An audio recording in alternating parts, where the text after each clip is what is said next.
14 दिन 24 जिलों और 50 असेंबली सीट। वोटर अधिकार यात्रा कवर करने के बाद राहुल गांधी को यकीन है कि बिहार में कांग्रेस नैरेटिव सेट करने में कामयाब रही है।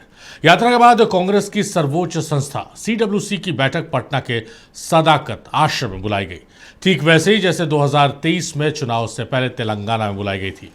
वही सदाकत आश्रम जो अंग्रेजों के खिलाफ आजादी की जंग का गवाह रहा था, और वही सदाकत आश्रम जहां कुछ दिन पहले बीजेपी और कांग्रेस के कार्यकर्ताओं के बीच सरफुटौल देखने को मिला था। इसी दिन बीजेपी में भी संगठन की बेहद अहम बैठक आयोजित होती है और सीमांचल में ओवैसी अपना अभियान शुरू करते हैं। इसी मुद्दे पर हम लेकर आए हैं आज आपका favourite talk show to the point. तो कांग्रेस को यकीन है कि बिहार में इस बार महागठबंधन की सरकार बनेगी।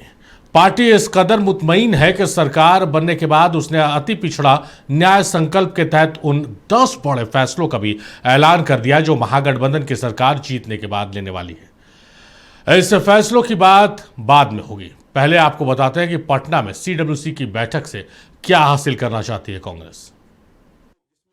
पटना में कांग्रेस की सर्वोच्च संस्था CWC की बेहद अहम बैठक हुई।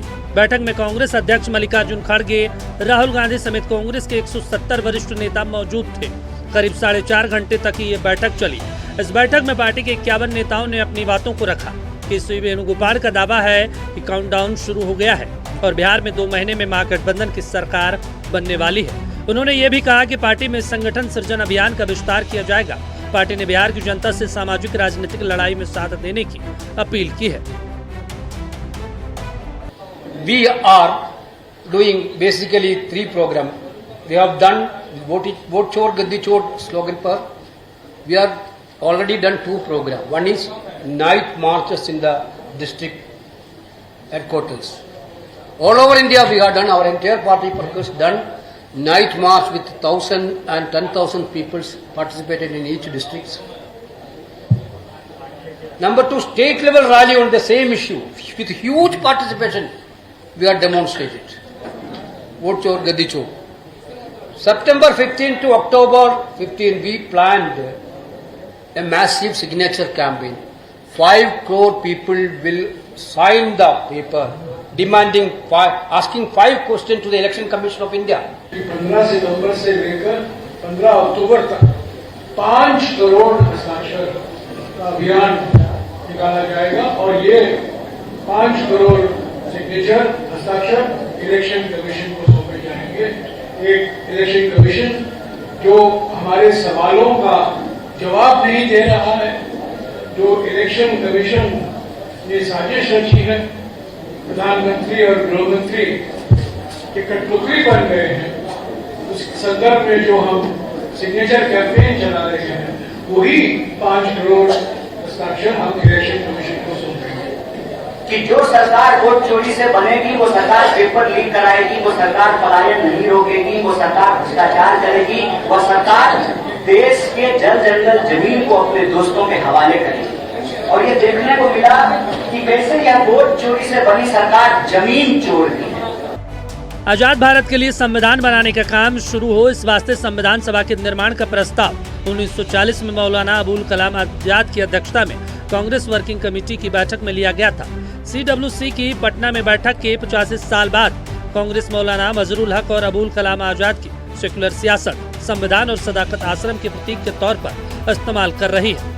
सदाकत अरबी भाषा का शब्द है जिसका अर्थ होता है सच्चाई। पार्टी का मकसद वोट चोरी को लेकर चुनाव आयोग के खिलाफ अपने नैरेटिव को आवाम की नजर में मजबूत बनाना है। बात मानी, कई साल तक हमने मांग रखी जनगणना की, अंत में केंद्र सरकार ने उसको माना।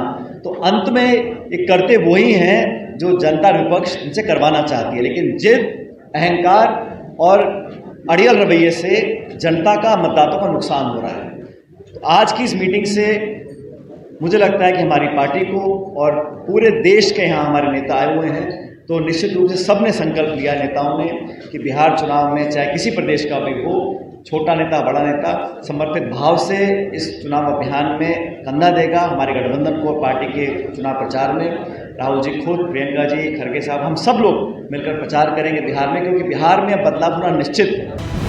दरअसल पटना में CWC की मीटिंग रखकर कांग्रेस 2023 का तेलंगाना तिलिस्म दोहराने की उम्मीद कर रही है। 2023 में हैदराबाद में CWC की बैठक हुई थी। इसके बाद सोनिया गांधी ने एक बड़ी रैली को संबोधित किया था। बगैर किसी स्थानीय बड़े चेहरे के 2024 चुनाव में 119 सदस्यों वाली विधानसभा में कांग्रेस ने 74 सीटें जीत ली और तेलंगाना में पहली बार कांग्रेस की सरकार बनी।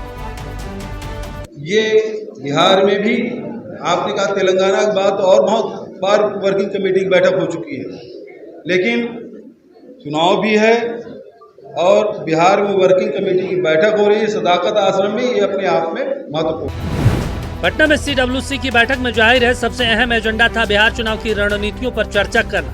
केंद्र की बीजेपी सरकार को घेरने के लिए पार्टी ने वोट चोरी, ट्रम्प टैरिफ, H1B वीजा और डॉलर के मुकाबले गिरते रुपए जैसे मुद्दों पर चर्चा की।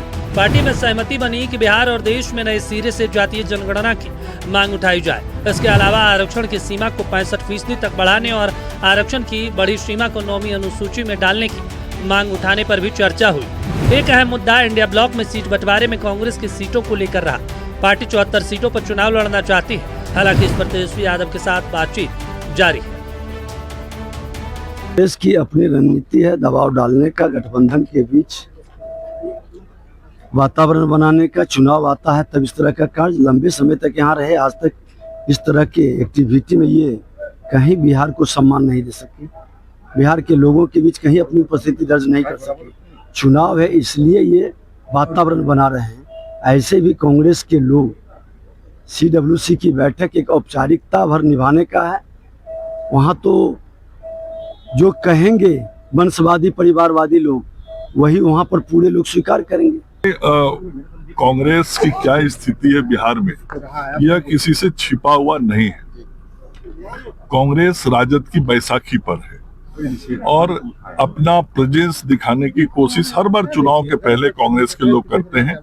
इस बार भी वो कोशिश का ही ये प्रयास है कि आज वो अपनी बैठक कर रहे हैं। पटना में आज तक 84 साल में बिहार के लिए कभी सुध लिया नहीं गया। 84 साल के बाद चुनाव के ठीक पहले CWC की बैठक हो रही है। ये अच्छा है कि कांग्रेस सीरियस हो रही है बिहार में। ये तो एक अच्छी बात है कि कांग्रेस बिहार में सीरियस हो रही है, लेकिन सीरियस सिर्फ टिकट सीट लेने के लिए हो रहा है या पॉलिटिक्स के लिए सीरियस, बिहार की जनता के लिए सीरियस।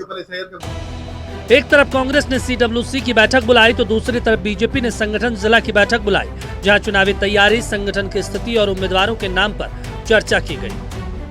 केंद्रीय नेतृत्व के निर्देश पर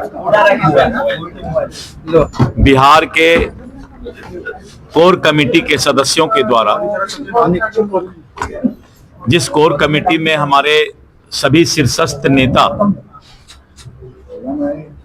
और आपके समक्ष हम लोग सभी लोग हैं, कोर कमेटी के द्वारा विधानसभावार समीक्षा बैठक और हम लोग जिलावार जिला के सभी कोर कमेटी के सदस्यों को, महत्वपूर्ण लोगों को बुलाए हैं और आगामी बिहार विधानसभा चुनाव के लिए उस जिला के अलग अलग विधानसभा की राजनीतिक परिस्थिति, हमारे चुनाव की तैयारी और विपक्ष की क्या रणनीति है, इन सब बातों पर विस्तृत चर्चा और वहां पर कौन कौन लोग हैं जो कि चुनाव लड़ने के लिए और अपने आप को उपयुक्त मानते हैं। ये महज इत्तेफाक नहीं कि एक तरफ जहां कांग्रेस CWC की और बीजेपी संगठन की बैठक आयोजित करती है, उसी दिन असरुद्दीन ओवैसी सीमांचल का दौरा शुरू करते हैं। इत्तेफाक ये भी नहीं है कि जहां कांग्रेस मुख्यमंत्री चेहरे के तौर पर तेजस्वी का नाम तक लेने से गुरेज कर रही है, वहीं आरजेडी एक वीडियो जारी कर तेजस्वी के 17 महीने के काम को पेश करती है। ये दबाव की सियासत है जिसे कांग्रेस, आरजेडी और ओवैसी एक साथ आजमाना चाहते हैं। मरगूब आलम, नक्षत्र न्यूज, पटना। तो बिहार की सियासत में सब कुछ देखने को मिल रहा है। पहली बार CWC की बैठक पटना में आयोजित की गई। दूसरी तरफ बीजेपी कोर कमेटी की बैठक आज हुई है। तीसरी तरफ सीमांचल में असदुद्दीन ओवैसी MIM के जो अध्यक्ष हैं उनकी एंट्री हो गई है। तो पूरा हॉटकेक बना हुआ है बिहार की सियासत। और किस रूप में आज की तमाम बैठकें रही, किस रूप में असदुद्दीन ओवैसी की एंट्री, सीट्स की डिमांड, तमाम मसलों पर हम चर्चा करेंगे। खास मेहमान हमारे साथ जुड़े हैं, मेहमानों का तारुफ कराते हैं, उसके चर्चा को हम आगे बढ़ाते हैं। क्षितिज मिश्रा हमारे साथ हैं, आरजेडी के नेता। क्षितिज, बहुत स्वागत है आपका। डॉक्टर आफ्ताब जमील है, जेडीयू के नेता है, महासचिव हैं, बहुत स्वागत है आफ्ताब साहब आपका। राकेश पोद्दार है हमारे साथ, बीजेपी के नेता। राकेश जी, बहुत स्वागत है आपका। और हमारे साथ चंद्रभूषण राजपूत जी हैं, कांग्रेस के नेता है। चंद्रभूषण जी, बहुत स्वागत है आपका। चंद्रभूषण जी से शुरुआत कर लेते हैं। माफ कीजिएगा, अंगेश सिंह है कांग्रेस से। अंगेश जी, बहुत स्वागत है आपका। अंगेश जी, आप ही से शुरू करते हैं। जिस तरह से वोटर अधिकार यात्रा निकाली गई, आप लोग काफ़ी उत्साहित थे उस यात्रा के बाद। उसके बाद उसको लेकर जो सियासत हुई, उसके बाद लेकर जो बीजेपी और कांग्रेस आमने सामने आई, वो तमाम चीज़ें, लेकिन उस पर्टिकुलर यात्रा से आप लोग काफ़ी उत्साहित थे। अब CWC की बैठक पहली बार पटना में आयोजित होती है। 10 एजेंडे भी आप लोग पेश कर दिए। अति पिछड़ा को किस तरह से आप आरक्षण देंगे, तमाम तरह की चीज़ें हैं। क्या लग रहा है, आप लोग बाउंस बैक करेंगे? जो 24 में आप लोग इससे पहले वाले चुनाव में जो आपने गलतियां की थी वो नहीं दोहरा रहे हैं इस बार, तो लग रहा है कि बाउंस बैक करेंगे? क्योंकि सचिन पायलट तो कह रहे हैं कि निश्चित तौर पर इस बार महागठबंधन की सरकार बन रही है। देखिए, सबसे पहले तो आपको और आपके दर्शकों को धन्यवाद और आभार आपका। एक बात मैं बताना चाहूँ कि मोदी जी के शासन का 11वां साल चल रहा है। तो मोदी जी के शासन का जो 11वां साल चल रहा है, उसमें इनके प्रति जो जनता का दृष्टिकोण है वो बदल रहा है। जी जी। और जो शासन के प्रति जो जनता का विश्वास घट रहा है, तो दूसरे तरफ राहुल गांधी जी के नेतृत्व में जो भारत जोड़ो यात्रा से एक मोमेंटम शुरू हुआ, जो 2024 के लोकसभा चुनाव में भी दिखा। परिणाम उसका दिखा कि हम लोग 45 से 100 पे पहुंच गए। तो ये जो मोमेंटम आया है, जनता का जो विश्वास हम लोग के प्रति आ रहा है, हमारे नेतृत्व के प्रति आ रहा है, और खास करके जिसकी चर्चा आपने की, वोटर अधिकार यात्रा, जनता में जो बेरोजगारी, अशिक्षा, पलायन और ये जो सारी समस्याएं पिछले 20 साल से नीतीश कुमार जी के शासन में जो जनता भुगत रही है, उससे जो एक उबाऊपन जो आ रहा है, जो एक विद्रोह वाली स्थिति आ रही है, तो उसमें स्वाभाविक तौर पर कांग्रेस एक नए विकल्प और मजबूत विकल्प के तौर पर उभर के आ रही है। और आज जो CWC की मीटिंग हुई है, इस मीटिंग में हमारे शीर्ष नेतृत्व ने एक एक एजेंडे को उठाया है, चाहे वो बेरोजगारी का मुद्दा हो, अडानी के भ्रष्टाचार और लूट का मुद्दा हो, नरेंद्र मोदी से उनका गठबंधन हो, जो पूंजीवादी कैपिटलिज्म का जो लूट है, चाहे बाढ़ और सुखाड़ की समस्या हो, बेरोजगार की समस्या इतनी बड़ी देश में बढ़ी है, पेपर लीक, युवाओं से जुड़ा हुआ जो मामला है, पेपर लीक के मुद्दे को हमारी पार्टी ने, हमारे शीर्ष नेतृत्व ने उठाया है। किसानों के यूरिया का मुद्दा उठाया है। साथ साथ में ये जो आपने 10 एजेंडे आपने के, अभी एक आज ही घटनाक्रम घटा है। आज जो पूरे जो लेह लद्दाख में जो घटना घटी है, जो युवाओं का एक जो जेनजी से कहा जाता है, वो अब एकदम विद्रोह की स्थिति में आ गया है। और वह यही कारण है कि पूरी बीजेपी की सरकार और मोदी की सरकार डरी हुई है कि युवाओं को रोजगार चाहिए। साथ में GST वाले मुद्दे पे जिस तरीके से ये इन्होंने 7 साल पूरे देश को लूटा है, और अब तो रोजगार का तो वादा कर रहे हैं, उससे देश के प्रधानमंत्री ने किया है युवाओं से, बिहार के युवाओं से, लेकिन ये नौटंकी करना चाह रहे कि हमने बहुत राहत दे दी है। तो ये सारे मुद्दे जो हमारे शीर्ष नेतृत्व ने उठाया है, ये जनता के भावनाओं को प्रेषित कर रहा है। और यही कारण है कि अब आज के डेट में चाहे वो बीजेपी हो और जदयू हो, बैकफुट पे है और इनके पास में जवाब देने के लिए कुछ नहीं है, केवल ये नौटंकी कर रहे हैं। चलिए, राकेश पोद्दार जी का अब रुख कर लेते हैं। राकेश पोद्दार जी, जिस तरह से कांग्रेस, जैसा मैंने कहा भी इंट्रो में, कि बहुत उत्साहित है वोटर अधिकार यात्रा को लेकर, उसके बाद CWC की बैठक हुई, कांग्रेस से कहीं ना कहीं ये मान रही है कि बिहार के चुनावी दंगल में आप लोग पिछड़ते हुए नजर आ रहे हैं, मुद्दों के आधार पर। देखिए, कांग्रेस जो वोट अधिकार रैली की बात कर रही है, वोट अधिकार रैली नहीं थी, पंचवाद, परिवारवाद की अधिकार की रैली थी। और कांग्रेस ने बिहार को क्या दिया, मैं आपको बताना चाहता हूं आपके चैनल के माध्यम से। इस कांग्रेस पार्टी का नींव ब्रिटिश सरकार के द्वारा रखा हो, और कांग्रेस पार्टी बिहार में पार्टी रहते हुए कांग्रेस ने बिहार में नहीं दिया। क्योंकि आज 140 साल के बाद पहली बार उनको CWC की बैठक की याद आई बिहार में। वहां की 140 साल की क्या बात मैं कहना चाहता हूँ, राकेश पोद्दार जी से पूछिए, क्या बीजेपी में वंशवाद और परिवारवाद नहीं है? क्या गिनाना शुरू करूं मैं? समाज से उनको धोती खोलकर भगाने का काम राजनाथ सिंह के बेटे, अमित शाह के बेटे, 18 वसुंधरा राजे के बेटे, शिवराज सिंह चौहान के बेटे, गिनाना शुरू करूं मैं? मुख्यमंत्री का कार्यकाल 5 साल का पूरा हुआ, 17 मुख्यमंत्री के कार्यकाल ये जो ढकोसला करते हैं ये कि वंशवाद और ये राकेश जी आप शायद नहीं सुन पा रहे हैं। अंगेश जी ने लंबी फेरिस्त रख दी है। आप परिवारवाद की बात कांग्रेस में कह रहे हैं, उन्होंने बताया कि कौन कैसे बीजेपी परिवारवाद में हावी है। और मैं ये बताऊं कि अभी जो आरोप लगे हैं सम्राट चौधरी के ऊपर में, जो आरोप लगे हैं अशोक चौधरी के ऊपर में जो आरोप लगे हैं, जायसवाल जी के जो ऊपर आरोप लगे हैं, इसमें सफाई कौन देगा? इसकी जांच कैसे होगी? अच्छा चलिए हम लौटेंगे। अब बिहार से जो हमारे साथ गेस्ट जुड़े हैं अंगेश जी और राकेश पोद्दार जी, हम आग्रह करेंगे कि आप लोग इस डिबेट को भी पूरा सुने और फोन अपने पास रखें। आपने हेडफोन नहीं रखा है तो एंकर की भी आवाज सुन ले, क्योंकि कुछ सवाल हैं जो बीच बीच में उठ रहे हैं। एक बार हम स्टूडियो में रुक कर लेते हैं, क्षितिज का रुक कर लेते हैं। जिस तरह से आप लोग उत्साहित नजर आ रहे हैं, लगातार यात्राओं का दौर चल रहा है, तेजस्वी यादव भी यात्रा में है, एक यात्रा उन्होंने संपन्न की कांग्रेस के साथ, लेकिन जो विपक्ष का आरोप है कि भाई आप लोग उतने कॉन्फिडेंस नहीं फील कर पा रहे हैं, अभी तक आप लोगों ने नाम आगे नहीं किया। आरजेडी तो तेजस्वी यादव को प्रोजेक्ट कर रही है, लेकिन कांग्रेस के नेताओं से जब कहा जाता तो खुल के तेजस्वी के नाम पे नहीं, तो ये किस तरह से चुनाव लड़ रहे हैं आप लोग?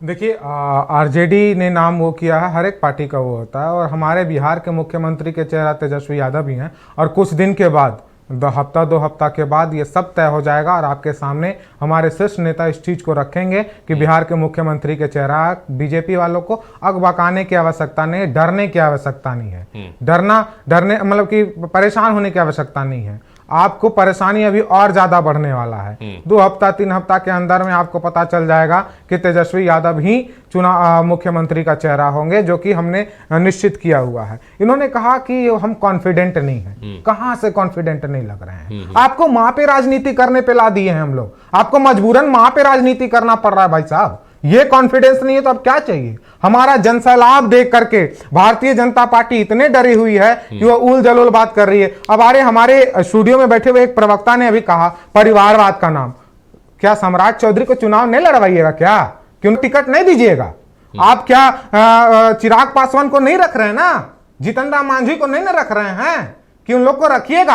और उन लोग को रख करके अगर आप परिवारवाद का नाम लीजिएगा ना हुजूर, तो बिहार का जनता बहुत जोर आपको रगड़ेगा और बहुत बुरा स्थिति कर देगा। क्यों? आप बिहार के जनता को भ्रमित कर रहे हैं। आप बात कीजिए ना, प्रधानमंत्री जी ने इस बात की जवाब क्यों नहीं दिया कि जब उन्होंने 20 में कहा था 2020 में कि 20 करोड़ लाख युवाओं को हम रोजगार देंगे, उन्होंने चीनी मिल की बात की थी। आपको शर्म नहीं आई? आपने कहा था हम चाय पिएंगे, कहां गया चाय? क्या कब पीने आएंगे चाय आप चीनी मिल में? लेकिन आप नहीं करने गए। आपने 9th क्लास के बच्चों को टैबलेट बांटने की बात किया था, आपने एम्स की बात किया था आपने, वो सब कहां गया? तो जनता देख रही है कि किस प्रकार से प्रधानमंत्री जी लगातार जुमलेबाजी कर रहे हैं और करते आए हैं। आप इतने दिनों तक बिहार में क्यों नहीं आते हैं? प्रधानमंत्री जी 5 साल तक बिहार में क्यों नहीं आते हैं? जनता जानती है कि 5 साल तक प्रधानमंत्री जी बिहार में नहीं आते हैं, बिहार को भुला जाते हैं। जैसे चुनाव आता है तो प्रधानमंत्री जी लगातार आने लगते हैं। अभी देखिएगा, प्रधानमंत्री जी को बिहार में रोक के रखेंगे हम लोग, इतना दावा करते हैं, और उससे कुछ नहीं होने वाला है। कितनों भी आपके नेता आ जाएं, चाहे कोई भी आ जाए, आपकी डर और आपकी हताशा साफ दिख रही है। पर एनडीए तो नीतीश कुमार के चेहरे पर चुनाव लड़ रही है, लेकिन आप लोगों के बयानों में हमला प्रधानमंत्री पर है। नहीं, हमारी हमला प्रधानमंत्री जी पर है, लेकिन आप कहिए तो किस पे चुनाव लड़ा जाएगा? प्रधानमंत्री के चेहरे पर भी चुनाव लड़ा जाता है बिहार में। बीजेपी के पास आज तक भारतीय जनता पार्टी ने कहां अपने मुख्यमंत्री पर चुनाव लड़ा है? कभी नहीं लड़ा है। हर जगह प्रधानमंत्री के चेहरे पर चुनाव लड़ा जाता है, मुख्यमंत्री पर चेहरे पर नहीं। और क्या ये बीजेपी एफिडेविट में लिख करके दावा करके देगी कि हम 2025 से 30 नीतीश सरकार को बना करके रखेंगे? अच्छा चलिए, हम नहीं कर सकती है। एक बार डॉक्टर साहब का रुख करना था, लेकिन राकेश जी कुछ कहना चाह रहे। जी राकेश जी। देखिए, राष्ट्रीय जनता दल हो, मैं इनसे पूछना चाहता हूं और कहना चाहता हूं, 20 साल से देश की जनता राहुल गांधी जी को नेता नहीं मानती। अगर नेता मानती तो 3 लोकसभा के चुनाव हार जाते, 90 विधानसभा के चुनाव हार जाते। राहुल गांधी जी हंसाने वाला नेता है, टूरिस्ट वाले नेता है। यहाँ 4 अगस्त 2025 को कहा राहुल गांधी जी को कि राहुल गांधी जी मोदी जी से दुगना वोट से जीते हैं। मोदी जी जितना वोट है ना, वोट का अंतर दोनों जगह से दुगना से जीते हैं। चश्मा उतारी है अभी भाजपा वाला, जनता वो स्वीकार नहीं कर रही है। क्या बात करता है, मोदी जी को 6 राउंड तक पीछे रखा है जनता ने, भुला गए हैं का?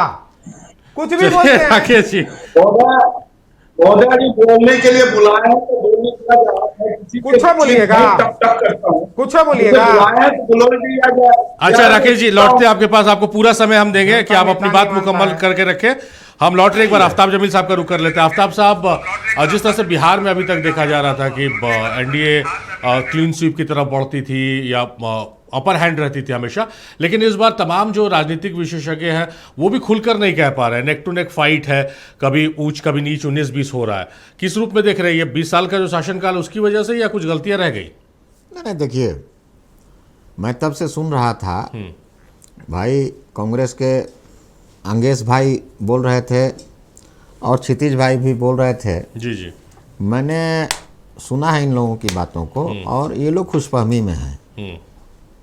खुशफहमी इस बात की कि जनता के बीच में जिस तरह का मामला इन लोगों ने करके रखा है, यकीन जानिए कि जनता वहाँ की ये चाहती है, इन लोगों का नाम सुनने से डर रही है। अभी बाढ़ का टाइम था, अभी इतने जगह में बारिश हुई, इतना जगह में सुखाड़ पड़ा, कहीं भी हमको एक जगह का ऐसा नाम बता दीजिए कि तेजस्वी यादव जी या राहुल गांधी जी उस क्षेत्र में अपना गए हैं पैदल, आज जा करके वहाँ मिले हों किसी से, कोई सुविधा करना पड़ेगा। तो आप सुनिए, नहीं, आप जब बोल रहे थे क्षितिज जी, तो सुनिए, थोड़ा सा सुनिए, देखिए थोड़ा सा सुनिए। मैंने आते अंगेश जी, आते हैं आपके पास। अभी ये स्थिति बन गई है कि पूरे देश में जिस तरह का स्थिति बना है, मैं बिहार की अगर आप बात करना चाहते हैं तो बिहार में हम लोग क्या करेंगे, जनता वहाँ की देख रही है। और ये अपने से अगर मान लीजिए बोलने लगे कि नेक टू नेक है तो फलाना है तो ये है, अभी मान लीजिए ओवैसी साहब आ गए हैं, उनको लेकर के अगर ये लोग तो इस तरह की बातें जो हैं ये कब तक सस्टेन करेगी? सस्टेन करने का कोई एक आधार होना चाहिए। हम लोगों ने तो काम करके दिखाया है, बहुत भीड़ हम लोगों ने काम करके दिखाया है। पसंद नहीं कर रही, लेकिन वोटाधिकार यात्रा में तो बोल रहे बहुत भीड़ हुई आम आवाम। फिर भाई, अरे भाई, भीड़ देखने नहीं जाएगा क्या? आप भीड़ को वोट में आप तब्दील कर दीजिएगा। भीड़ जो थी, भीड़ किसी एक की नहीं होती है, भीड़ सबकी है, लेकिन जीत किसकी होती है? जिसको पब्लिक सही समय में मैंडेट दे और जा करके जब वोट देने का बात हो तो वो जाकर के ईवीएम में बटन टिप दे, जिसके पक्ष में वही ना राजा है। तो आपने नीतीश जी की सभा में और मोदी जी की सभा में जो भीड़ होती है उसको वोट में आकलन नहीं किया जा सकता। ये भी मैंने देखिए, मोदी जी तो सर्वमान्यता हैं, माननीय नीतीश कुमार तो विकास पुरुष हैं। ये आप जान लीजिए, हंसने से काम नहीं चलेगा। हंसिए, हंसता घर, सुनिए, जो हंसेगा इसका तो कोई हम लोग ये नहीं करते हैं भाई, अच्छा बात है, हम लोग रुलाने का काम नहीं करते हैं। जनता दल यूनाइटेड, एनडीए की गवर्नमेंट, एनडीए के लोग, सभी लोग जनता के विकास करके उनके चेहरे पे खुशियां लाने का काम करते हैं। काम करके हम लोग चमचे करा करके या इधर उधर की बातें करके और खुशफहमी वाली बातों को सामने ला करके हम लोग कुछ नहीं करते हैं। आप एक काम हमको बता दीजिए कि अभी के समय में तेजस्वी यादव ने क्या किया है जनता के लिए। और आप घबराइए नहीं, अभी आप घबराइए नहीं। देखिए, उंगली पे जोड़िए, अरे इनको बोलिए मना करने पे जोड़िए। अभी जब आप बताइएगा ना भाई, आपका समय आएगा तो बताइएगा ना, ज्यादा गिनाएंगे। आपका समय आएगा तो बताइएगा। हमारा काम है पूछना, हमको बुलाए हैं बोलने के लिए तो बोलने दीजिए। सत्ता पक्ष विपक्ष से पूछ रहा कि अगर मान लीजिए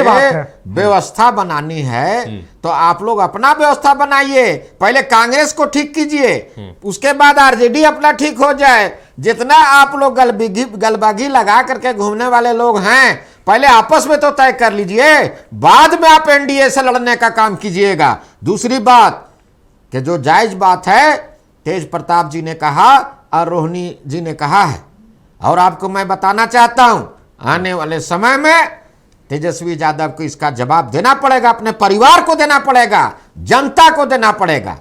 और ये दिन दूर नहीं है कि जब ये लोग अभी जेल के सलाखों के पीछे नजर आएंगे, अभी देखते चलिए, समय आने दीजिए। चलिए अंग्रेज जी का रुख कर ले। अंग्रेज जी कुछ बोलना चाह रहे हैं शायद आप। सबसे पहले तो मैं ये कहना चाह रहा हूं कि मोदी जी बनारस में हारते हारते वो जीत पाए, और वो भी कैसे जीते, वोट चोरी करके, ये सवाल प्रश्न चिन्ह उठ रहा है, जिसपे राहुल जी की लड़ाई चल रही है। लोग तो बहुत बढ़िया से जीते हैं, आप लोग जहां जीत रहे हैं वहां पर ईमानदारी से जीतिए। जहां एनडीए गवर्नमेंट हो जाए, जहां एनडीए के लोग जीते, वहां पर वोट चोरी करके जीत रहे हैं, डकैती करके जीत रहे हैं। अरे भाई, आप लोग के समय में भी ईवीएम था, आप लोग भी चोरी कर रहे थे। और यहाँ जो सरकार बनाए हैं आप लोग, ये क्या करके बनाए हैं, ये क्या करके बनाए हैं आप लोग यहाँ पर? तो झारखंड में सरकार बनाए कर रहे थे, इसलिए हम लोग भी चोरी कर रहे हैं। क्या बोल रहे हैं आप? कि आज भी 20 साल में बिहार से आने वाली ट्रेनों में जो हमारे भाई और बंधु हैं, ठूस ठूस करके बिहार से बाहर जा रहे हैं। इतना विकास इन्होंने कर दिया है ना, वहां पे लाइवलीहुड मिल रहा है। और दूसरी बात जो ये कह रहे हैं कि हमने कांग्रेस और ये इसकी बात, तो कांग्रेस तो शासन में नहीं थी ना 20 साल से। सवाल तो आपसे बनेगा ना, आरजेडी शासन में नहीं थी, सवाल तो आपसे बनेगा कि बाढ़ क्यों आया, सुखाड़ क्यों आया, उस पर आपने, क्योंकि तेजस्वी यादव ठीक है मानवीय संवेदना जनप्रतिनिधि होने के नाते जाएंगे जमीन पे, वो अलग बात है। सरकार ने क्या किया, ये सवाल कौन उठाएगा, इस सवाल का जवाब कौन देगा? और जहां तक रहा कि 71,000 करोड़ रुपया जो इन्होंने अभी लूटा है, जिसका सीएजी के रिपोर्ट में कोई आंकड़ा ये प्रस्तुत नहीं कर पा रहे हैं, उसका जवाब कौन देगा? जनता का जो लूट कर रहे हैं रोज पुलिस। चलिए लौटते हैं आपके पास। अग्नेश जी आपके सवालों को इनसे लेते हैं। एक बार राकेश पोद्दार जी का रुख करते हैं। आफ्ताब साहब राकेश जी को सुन लेते हैं। राकेश जी आप अपनी बात मुकम्मल कीजिए। राकेश जी राकेश जी आप कुछ कह रहे थे। राकेश जी, नीतीश कुमार के दिमाग में ये नहीं था। और दूसरी होशो हवास में है या नहीं है, ये तो बिहार की जनता पूछ रही है। हाँ बोलिए राकेश जी, बोलिए। आप बोलिए राकेश जी। राकेश पोद्दार साहब, देखिए आप लोगों से निवेदन है, मैं बोलूं तो थोड़ा सा ना बोले, आप बोलते जाते हैं जी। निवेदन है कि अगर बोल रहा हूं तो पूरी लाइन आपको पूरी करनी।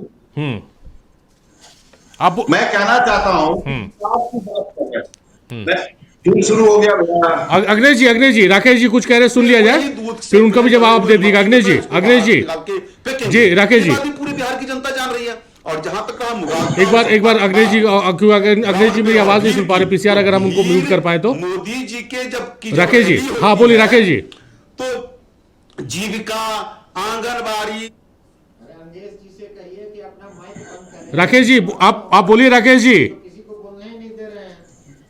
महोदय, मैं आपसे निवेदन करता हूँ, बोलूंगा नहीं, मैं पूरा करूंगा। राकेश जी आपको पूरा समय दे रहा, आप बोलिए।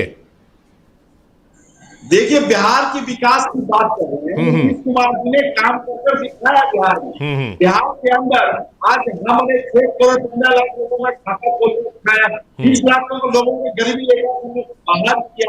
आज बिहार के अंदर 15 लाख बिहार के अंदर विकास प्रधानमंत्री योजना के तहत 25 लाख घर बना के दिए हैं, 25 लाख शौचालय बना के दिए हैं, लगभग 30 लाख के लोगों को घरों में उज्ज्वला योजना के तहत हम लोग गैस सिलेंडर पहुंचाने का काम किया। हम लोगों ने 30,000 किलोमीटर सड़क बनाकर दिखाया, हमने विकास कर दिखाया। आज बिहार में गरीबी रेखा से हमने 20 लाख लोगों को बाहर निकाला है, हमने काम किया। आज आर्टिस्ट इंजीनियरिंग कॉलेज खोल के हमने दिया, 18 मेडिकल कॉलेज खोल के हमने दिया है, हमने काम किया। 1056 आज विद्यालय चल रहे, विश्वविद्यालय बिहार के अंदर चल रहे, शिक्षा के माध्यम से हो, स्वास्थ्य के माध्यम से दरभंगा एम्स हमने खोल कर दिया है, पटना पीएमसीएच को हमने बड़ा किया है। हमने स्वास्थ्य हो चाहे 93% सुधार कर हमने दिखाया। रही बात राहुल गांधी जी की, हम बात करते हैं, राहुल गांधी जी बिहार आए, हम उनका स्वागत करते हैं, लेकिन कब आए? जब बिहार विधानसभा का चुनाव था। लोकसभा चुनाव में राहुल गांधी जी को याद नहीं आया बिहार? 13 करोड़ जनता याद नहीं आया? आज यही मल्लिकार्जुन खड़गे साहब थे, बिहार को कहते थे कि बिहार एक गरीब राज्य है, बीमारू राज्य है। आज बिहार आए, बिहार की सत्ता पे आए, सत्ता सोचते कि हमें सत्ता प्राप्त हो। लेकिन मैं कहना चाहता हूं कि जो आपने जातिवाद का अराजकता बिहार के अंदर फैलाया है और राष्ट्रीय जनता दल महागठबंधन ने जो भ्रष्टाचार का वैक्सीन बिहार में लगाया है, बिहार की 13 करोड़ जनता जानती है। चाहे AIM की आज बात करें, उस बेटियों के लिए काम करना चाहते हैं, 35%, 37% लोगों के लिए काम करना चाहते हैं। हम तो 100% लोगों के लिए काम कर रहे हैं, हम काम करके दिखाना चाहते हैं। हमने विकास के नाम पर जी सुनिए, और विकास के नाम पर हम चाहते हैं कि चिंता है, कांग्रेस की चिंता है, राष्ट्रीय जनता दल की चिंता है कि बिहार के संसदों को सड़क पर, रात पर हम जो अधिकार किसी का है, राकेश जी, आप कह रहे हैं, पर बिहार में सरकारी स्कूलों और विश्वविद्यालयों की रैंकिंग इतनी नीचे क्यों है? स्कूल बना दी, यूनिवर्सिटीज बना दी, रैंकिंग इतनी नीचे क्यों है? बाढ़ पीड़ितों का हाल देखिए, जो बेसिक स्वास्थ्य सुविधाएं हैं उन तक नहीं पहुंच पा रही, वो टेलीविजन पर आकर अपनी बातों को रख रहे हैं। तो ये बना दिया हमने, ये खड़ा कर लिया, लेकिन उसको एग्जीक्यूट कितना कर पा रहे, इस पर आकलन होगा, इस पर सवाल आपसे लेंगे, इसका जवाब आपसे लेंगे। तो बिहार में महागठबंधन की सरकार बनने पर कांग्रेस अध्यक्ष मल्लिकार्जुन खड़गे और राहुल गांधी ने अति पिछड़ा न्याय संकल्प के तहत 10 बड़े फैसलों का ऐलान किया है। पंचायत नगर निकाय में आरक्षण बढ़ेगा, NFS को हटाया जाएगा, अति पिछड़ों को जमीन और निजी स्कूलों में 50% आरक्षण मिलेगा। राहुल गांधी ने कहा, जो 50% आरक्षण की सीमा है उसे तोड़ेंगे, यह अति पिछड़ा समाज की आवाज है। साथ ही नीतीश सरकार पर हमला करते हुए कहा है कि जिसने वोट लिया उन्हें ठग दिया है। कांग्रेस ने स्पष्ट किया है कि यह केवल घोषणा नहीं, गारंटी है।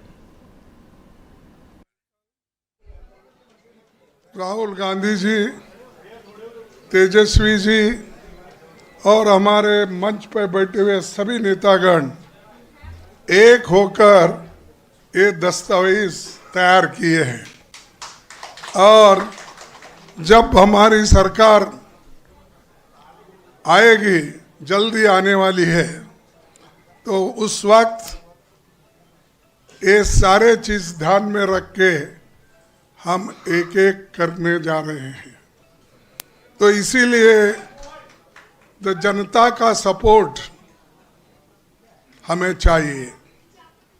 तो भाइयों, ये जो अब है सरकार, ये पहले आया राम गया राम बोलते थे, ये पहले आया राम गया राम हरियाणा में शुरू हुआ, अब यहाँ पर जो है बिहार में भी आया नीतीश गया नीतीश, ये शुरू हो गया। तो इसीलिए अब एक बार गया तो उसको जाने दो। हर हिंदुस्तानी नागरिक का जो हक है वो आपसे चोरी किया जा रहा है, और बिहार की जनता ने, बिहार के युवाओं ने अपनी पूरी की पूरी शक्ति यात्रा में डाली और यात्रा सक्सेसफुल हुई। तो इसके लिए मैं आप सबको धन्यवाद करना चाहता हूं, बिहार के युवाओं को। लोकसभा में मैंने नरेंद्र मोदी जी के सामने 2 बातें कही। पहली बात कि पूरे देश में जाति जनगणना होगा, और दूसरी बात जो 50% की रिजर्वेशन की दीवार बना रखी है, इसको हम तोड़ के फेंक देंगे। आप सब लोगों को ये हम कहना चाहते हैं कि आज नीतीश जी हाईजैक हो रखे, उनको पता ही नहीं चल रहा क्या है, अचेत अवस्था में। अब बिहार सरकार जो है, 2 व्यक्ति चला रहे हैं, एक अमित शाह, एक नरेंद्र मोदी, और असली लड़ाई वो अधिकारियों से हम लोगों की है जो भ्रष्ट अधिकारी हैं, जिनका बहुत बड़ा रैकेट है, जो नीतीश कुमार जी के चेहरे को इस्तेमाल कर रहे हैं और बिहार की तिजोरी को खाली करके अपना तिजोरी भरने का काम कर रहे हैं। जो भ्रष्ट अधिकारी हैं, जो आरक्षण विरोधी लोग हैं, जो आरक्षण को चाहते हैं कुछ चंद अधिकारी कि किसी भी कीमत पे बिहार में आरक्षण लागू ना हो, पिछड़ों का, गरीबों का, अल्पसंख्यकों का, अति पिछड़े आदिवासियों का उत्थान ना हो, वो लोगों को हम लोग चिन्हित किए हुए हैं और सरकार बनेगी तो कार्रवाई हो। चलिए वापस अपने मेहमानों के पास लौटते हैं और आफ्ताब साहब का एक बार रुख करते हैं। आफ्ताब साहब, जिस तरह से साझा ये घोषणा पत्र आपने देखा और सुना, जो तमाम नेता है उनका बयान आरक्षण को लेकर बहुत केंद्रित है। कांग्रेस अपने घोषणा पत्र में भी उसका जिक्र किया है, आरजेडी का भी कहना है। तो कहीं ना कहीं ये एक नया मुद्दा बिहार की सियासत को मिल रहा है। 50% के आरक्षण की जो सीमा है उसको तोड़ने की बात राहुल गांधी ने मन से कर दी है। देखिए, अभी जो है इब्राहिम भाई, हम लोग तो ये देख रहे हैं ना कि आप झारखंड में तो आपकी सरकार है भाई, झारखंड में राहुल गांधी जी की सरकार है। अगर यहाँ पर सरकार है तो फिर आपने यहाँ पर 50% करना था या 30% करना था या 40% करना था, यहाँ से तो करके दिखाते। यहाँ कौन सा आपने चमत्कार कर दिया? यहाँ तो सरकार बनी है भाई, आरजेडी, कांग्रेस और झारखंड मुक्ति मोर्चा, इनकी सरकार, इंडी गवर्नमेंट यहाँ पे है। तो इन्होंने कौन सा चमत्कार कर दिया जो ये आने के बाद ये चमत्कार बिहार में कर देंगे? राहुल गांधी तो आज इस स्थिति में हैं कि अभी तो वो नज़र आ रहे हैं, लेकिन अचानक इनको कुछ होगा, इनका दिमाग थोड़ा सा इधर उधर होगा, ये तुरंत किसी दूसरा कंट्री पहुंच जाएंगे।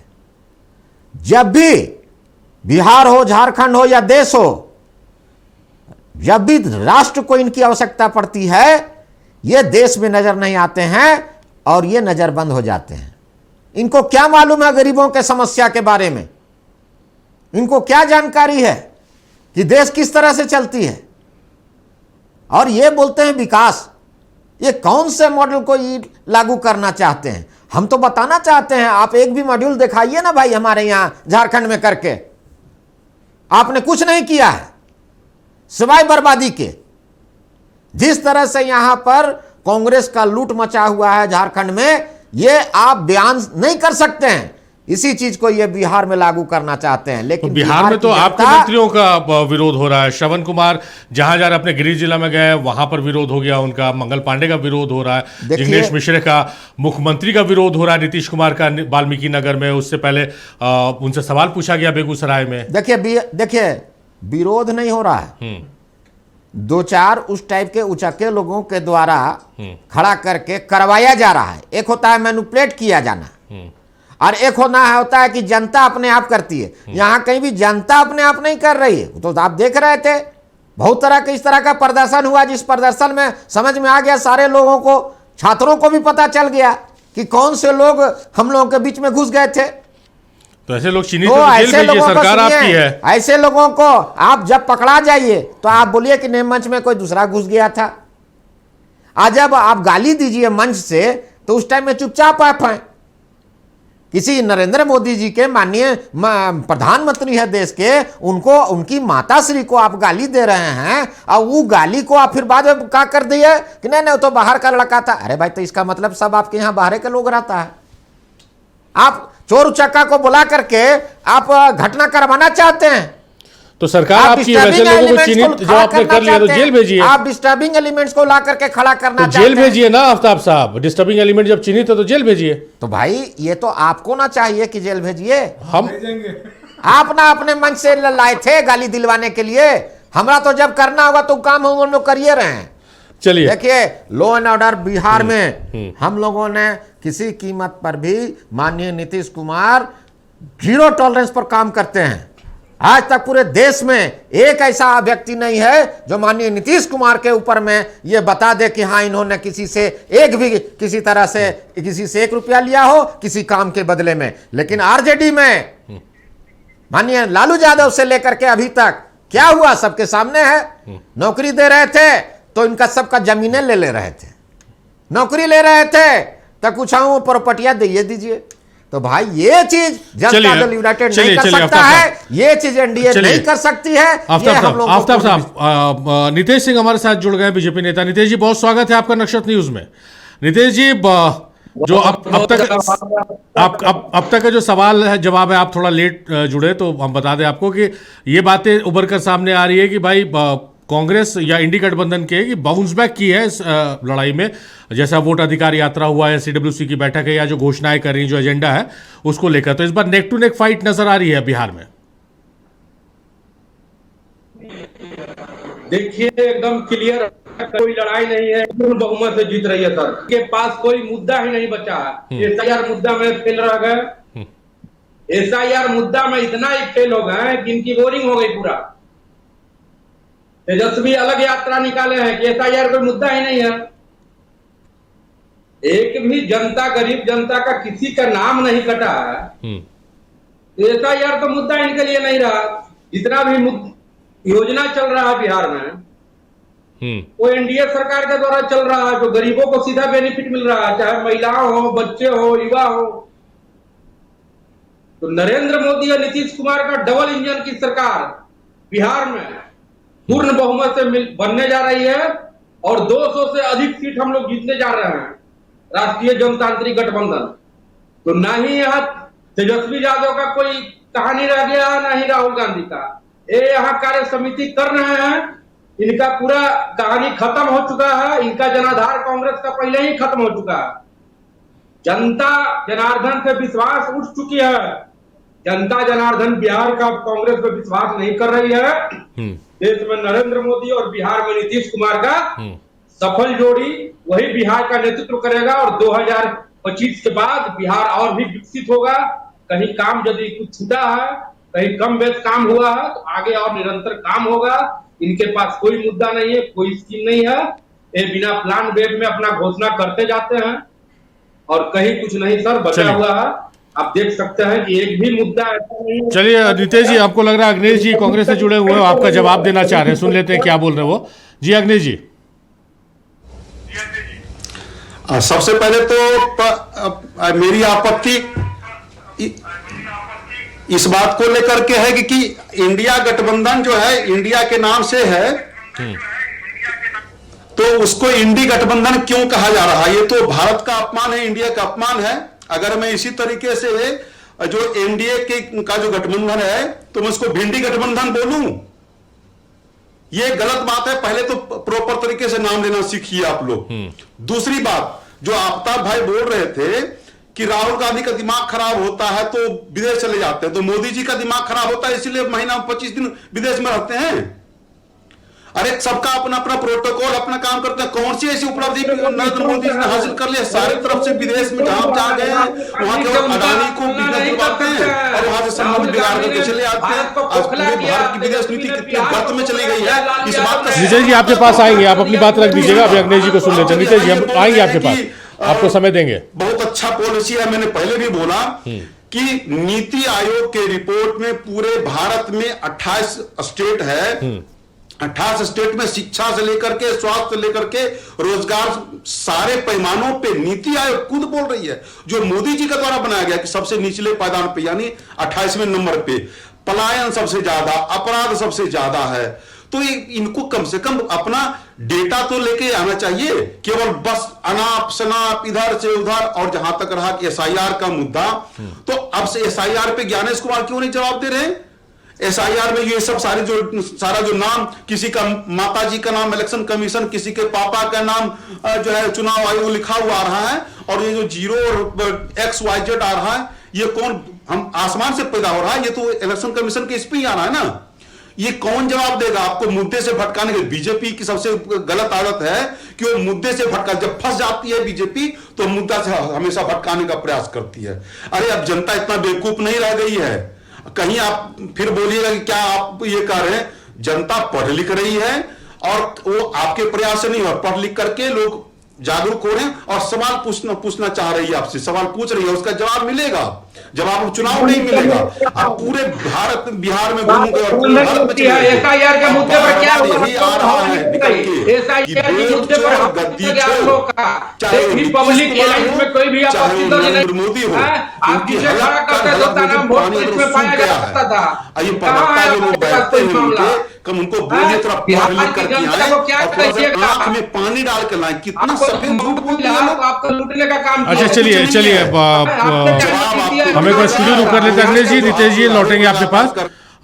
क्षितिज का रुक कर लेते हैं। क्षितिज, आप लोग जैसा कह रहे हैं कि भाई हम लोग स्ट्रैटेजी के तहत चुनाव लड़ रहे हैं, जनता से जुड़े मुद्दों को उठा रहे हैं, लेकिन विपक्ष लगातार ये कह रहा है, एक तो नेतृत्व वाला सवाल आपसे मैंने कर लिया है, नेतृत्व का भी एक सवाल आप लोग पे उठ रहा है, दूसरा कि कहा जा रहा है कि सीट बंटवारे में all is not well India गठबंधन में, और एमआईएम की एंट्री के बाद से आप लोगों की बेचैनी थोड़ी बढ़ गई है। देखिए, ये हमारी बेचैनी बढ़ गई है। भारतीय जनता पार्टी को कैसे पता चला? तेजस्वी यादव फोन किए थे या हमारे किसी नेता ने फोन करके बताया कि हमारा बेचैनी बढ़ा हुआ है? कैसे पता चल रहा? नहीं पता है हमको। तो इसका जवाब देना हम उचित नहीं समझते। बेफिजूल का सवाल है और बेफिजूल का लोगों का सवाल का जवाब हम नहीं देते हैं। दूसरा, हमारे भाई कह रहे थे कि आप विपक्ष में रह करके, क्योंकि सत्ता पक्ष को काम करना चाहिए, विपक्ष का काम गिनाते हैं। कुछ दिन के लिए सत्ता पक्ष में आपके नेता पलटे थे, तो हम लोग भी थे, तो उसमें 5 लाख लोगों को रोजगार दिया गया और 3 लाख को प्रक्रियाधीन करा करके छोड़ा गया। उसी मुख्यमंत्री से करवाया गया, बंटवाया गया उनको,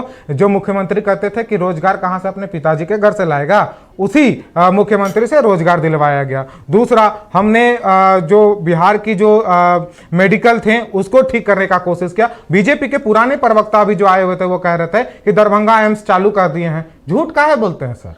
काहे झूठ बोलते हैं? झूठ मत बोला कीजिए, झूठ बोलना सही नहीं है। ये झूठ बोल रहे, दरभंगा एम्स चालू हुआ है क्या? जनता जानती है नहीं हुई है। ये खूबसूरती है, अच्छाई है, और बिहार की जनता और आपके दर्शकों को ये देखनी चाहिए कि आज जदयू के प्रवक्ता हमसे पूछ रहे थे कि आप क्या कर रहे हैं बिहार में। हम विपक्ष में हैं, बुला गए क्या? और ये अगर आज से सत्ता पक्ष में मान रहे हैं तो अच्छी बात है। युवा आयोग का गठन हमने करवा दिया, हमने छात्रों के लिए फीस घटवा दिया, उसका परीक्षा फीस को हमने सारे काम विपक्ष में रखे के आपके नेता से करवा दिया है, और अब सत्ता में आने के बाद हम और भी काम करेंगे। भारतीय जनता पार्टी के प्रवक्ता से बोलिए चुप, मछली बाजार मारने आप चुप रहिए, आपका समय आया था, खाली फालतू बोले। इन्होंने कहा एसआईआर के मुद्दे पे, तो एसआईआर के मुद्दे पे वो जो गरीब जनता के वोट को काटा गया था, उनको मृत घोषित किया गया था, उनके लिए हमने लड़ाई लड़ी, और लड़ाई लड़के आधार कार्ड आपके पास आ रहे, आपको समय देंगे तब बोलिएगा। आधार कार्ड को 12वां डॉक्यूमेंट्स बनवाए,